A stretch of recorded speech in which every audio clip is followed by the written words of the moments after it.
පාල. පිස්සුද බං. මම එනකොට දැක්ක බං අර කුඹුර මාර දුවගෙන යනවා. නැගදී. දුවා මාගේ දකින්න පුළුවන් නිකුත් වේදාරයක්.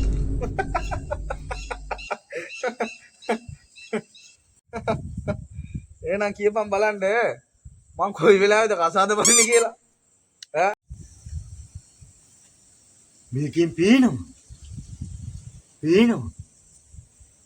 මේ මගුල් දවසේ කට්ටිය ඔක්කොම නටනවා.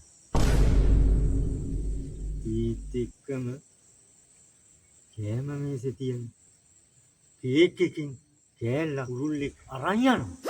අම්මෝ හුරුල්ලෙක් කිහිමත් වෙනවද බං? අනේ දෙයියනේ.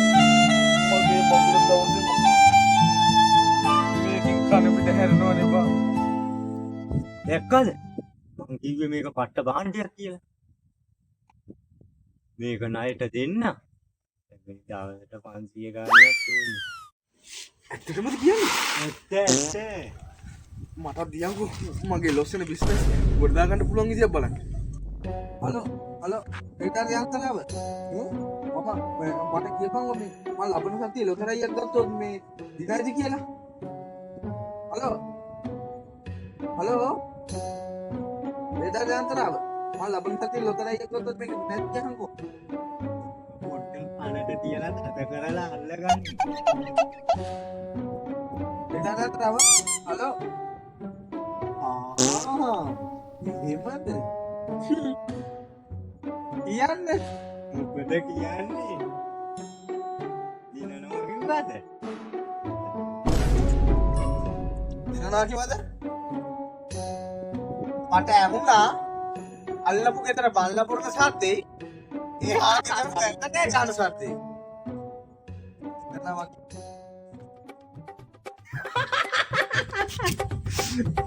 ආන්න දැක්කද? උඹට ලොතරැයියක් දිනනවා නම් දිනන්න තියෙන්නේ අල්ලපු ගෙදර බල්ලා නිදාගත්තාම තමයි.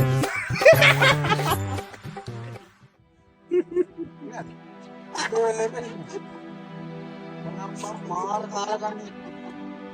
මගේ මගුලක් නෑ. කෙලෙක් කියන්නත් නෑ. මගුලට දුකට. බලත් එක්කන අපිට කතා කරමු. කොණ්ඩෝක තමයි බං ජීවිතේ කියන්නේ. ආයෙත් අද ඉන්න බං.